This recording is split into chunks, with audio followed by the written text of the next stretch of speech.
In nomine Patris et Filii et Spiritus Sancti.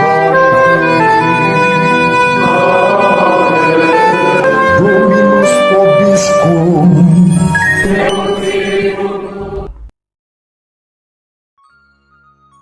Sahabat peradaban kasih ekologis yang terkasih, selamat berjumpa dalam renungan harian bersama saya Romo Alois Budi Purnomo PR melalui channel ini. Semoga panjenengan selalu sehat, tetap semangat tanpa sambat, selalu bahagia, kebahagiaan yang bersumber dari Tuhan Allah kita. Mari kita awali perjumpaan kita dengan bersatu di dalam doa. Allah Bapa yang Maha Pengasih dan Penyayang, yang Maha Rahim, Engkau senantiasa memperlihatkan kerahiman-Mu kepada semua orang, terutama kepada kami orang-orang yang lemah, rapuh, ringkih, dan berdosa, sebagaimana Kau nyatakan kepada Daud, raja yang Kau urapi kendati berulang kali dia jatuh ke dalam dosa. Bukalah hati kami agar kami menerima kehadiran Putra-Mu Yesus Kristus yang tidak lain adalah wajah kerahiman-Mu bagi kami semua. Dialah yang datang membawa warta sukacita keselamatan, Tuhan dan pengantara kami yang hidup dan berkuasa bersama Diko dan Roh Kudus, Allah yang Maha Esa sepanjang segala masa. Amin. Sahabat peradaban kasih ekologis yang terkasih, kita akan membaca Injil yang diwartakan kepada kita pada hari ini, Injil Markus bab 6 ayat 1 sampai 6. Pada suatu ketika Yesus tiba kembali di tempat asalnya, sedang murid-muridnya mengikuti Dia.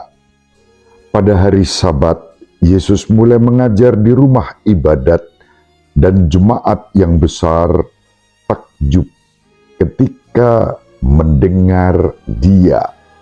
Mereka berkata, "Dari mana diperolehnya semuanya itu? Hikmat apa pulakah yang diberikan kepadanya? Dan mujizat-mujizat yang demikian, bagaimanakah dapat diadakan oleh tangannya? Bukankah Ia ini tukang kayu, anak Maria? Bukankah Ia saudara Yakobus, Yoses, Yudas, dan Simon? Dan bukankah saudara-saudaranya yang perempuan ada bersama kita?" Lalu mereka kecewa dan menolak Dia. Maka Yesus berkata kepada mereka, "Seorang nabi dihormati di mana-mana kecuali di tempat asalnya sendiri, di antara kaum keluarganya dan di rumahnya." Maka Yesus tidak mengadakan satu mukjizat pun di sana, kecuali menyembuhkan beberapa orang sakit dengan meletakkan tangannya atas mereka. Ia merasa heran atas ketidakpercayaan mereka. Lalu Yesus berjalan keliling dari desa ke desa sambil mengajar. Demikianlah sabda Tuhan. Terpujilah Kristus. Sahabat peradaban kasih ekologis yang terkasih, doa pembuka yang tadi kita daraskan, saya tempatkan dalam konteks bacaan yang pertama yang dikutip dari kitab kedua Samuel bab 24 ayat 2, dilanjutkan ayat 9 sampai 17. Dalam bacaan tersebut kita berjumpa dengan Allah yang Maha Rahim, terhadap Daud. Daud kembali jatuh dalam dosa. Kali ini dosanya berupa ketidakpercayaan pada penyelenggaraan Tuhan. Dan dia tergoda untuk mengandalkan kekuatannya sendiri. Itulah yang kemudian dia ungkapkan dengan tindakan melakukan sensus atas kekuatan militer. Daud ingin mengetahui seberapa kuat militernya dan meminta Yoab untuk melakukan sensus militer. Alkitab yang kita miliki memberitahu kita bahwa Allah sedang menguji Daud dan mengizinkan setan mencobai Daud. Ini dapat kita baca dalam kitab Tawarikh yang pertama bab 21 ayat 1. Sensus terhadap kekuatan militer menjadi tindakan melawan Allah, pemberontakan, dan dengan demikian lalu suatu kedosaan. Daud berdosa karena dia kurang percaya pada kekuatan Allah sendiri. Bahkan dosa ini diikuti dengan dosa berikutnya ketika dia memang merasa bersalah saat ditegur oleh Nabi Gad, tetapi kemudian dia mengorbankan rakyatnya hingga 70.000 rakyatnya harus mati karena penyakit sampar, mengingat bahwa itu yang dipilih oleh Daud di antara pilihan-pilihan yang ditawarkan oleh Allah sebagai silih atas dosa Daud yang kurang percaya kepada Allah. Sahabat peradaban kasih ekologis yang terkasih, kembali Daud diingatkan dan kembali Daud menyesal. Penyesalannya mendatangkan kerahiman dari Allah, sehingga Allah pun memberikan pengampunan terhadap Daud. Satu poin yang kita petik dari pengalaman ini adalah bagaimana Allah sungguh penuh kerahiman terhadap Daud yang terus jatuh di dalam kelemahannya. Sahabat peradaban kasih ekologis yang terkasih, di dalam Injil kita membaca Yesus kembali ke kampung halamannya di Nazaret, dan dikatakan orang-orang yang mendengarkan pengajarannya semula takjub, tetapi kemudian mereka heran dan tidak percaya lalu menolak Yesus. Disinilah sahabat peradaban kasih ekologis yang terkasih, kita melihat bagaimana orang-orang Nazaret itu kemudian dalam arti tertentu merendahkan Yesus.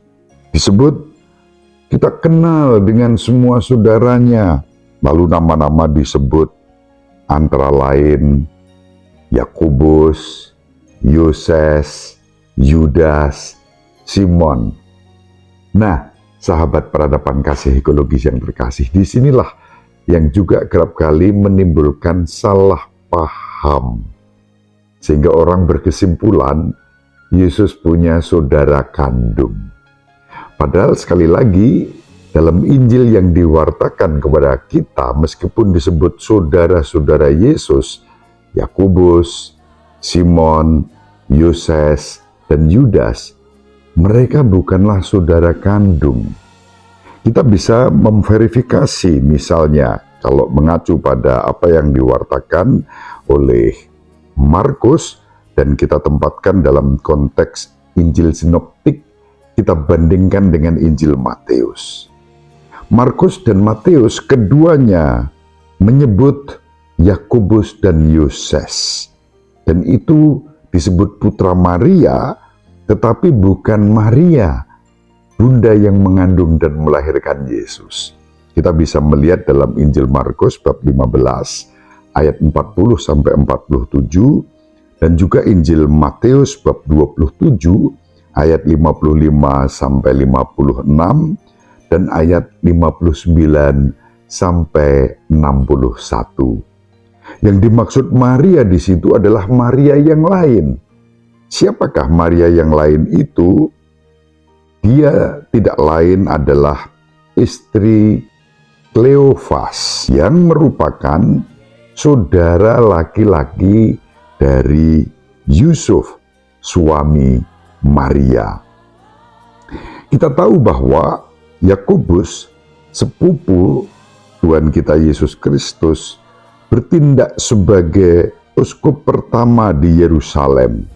Kita bisa membaca dalam Kisah Para Rasul bab 15 ayat 13 dan Kisah Para Rasul bab 21 ayat 18. Menurut Hegesippus, setelah Yakobus menjadi martir oleh orang-orang Farisi pada tahun 63 rentangannya waktu sampai tahun 69 Masehi, saudara laki-laki Yakobus yaitu Simon, sepupu Yesus lainnya, dan putra Kleofas diangkat menjadi uskup kedua di Yerusalem. Dari tradisi ini kita bisa melihat bahwa Simon yang memimpin umat Kristiani di Yerusalem dan kemudian membawa mereka ke Pela sebelum pada tahun 70 Masehi Yerusalem dihancurkan. Sahabat peradaban kasih ekologis yang terkasih, di sini kita melihat bagaimana pengalaman hidup Yesus berhadapan dengan orang-orang Nazaret selalu tidak mudah.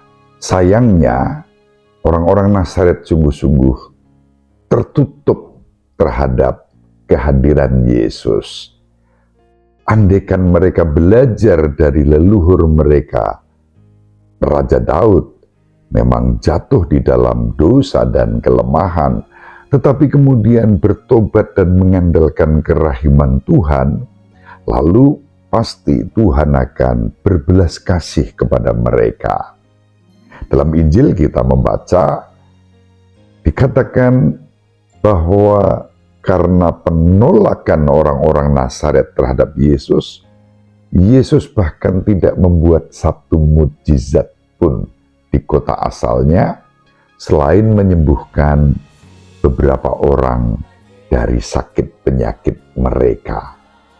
Kerahiman Allah dicurahkan, tentu dari pihak kita diperlukan kerendahan hati dan pertobatan.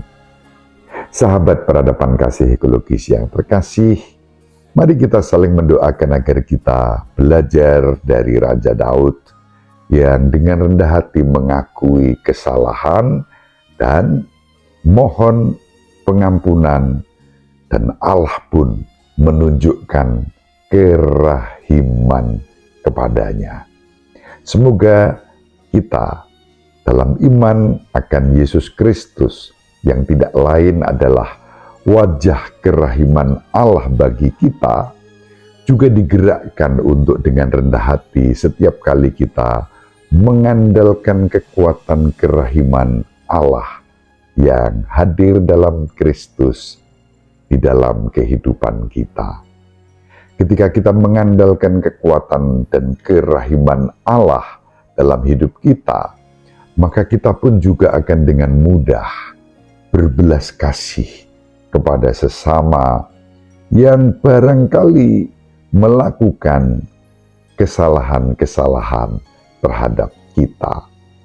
Persis disinilah doa Bapa kami, ampunilah kesalahan kami, seperti kami pun mengampuni yang bersalah kepada kami, dapat kita hayati. Ibu Maria selalu mendoakan kita, Bapak Yusuf merestui kita dengan keheningannya. Semoga panjenengan semua sahabat peradaban kasih ekologis yang terkasih, bersama seluruh anggota keluarga dimanapun berada, dibimbing, dilindungi, dan diberkati oleh Allah yang Maha Kuasa, Bapa dan Putra, dan Roh Kudus. Amin. Terima kasih, salam sehat, tetap semangat tanpa sambat, selalu bahagia kebahagiaan yang bersumber dari Tuhan Allah kita. Salve, shalom, salam sejahtera, berkah dalam. Sahabat peradaban kasih yang terkasih, sampai jumpa pada episode berikutnya. Terima kasih atas kebersamaan kita. Salam peradaban kasih ekologis, berkah dalam.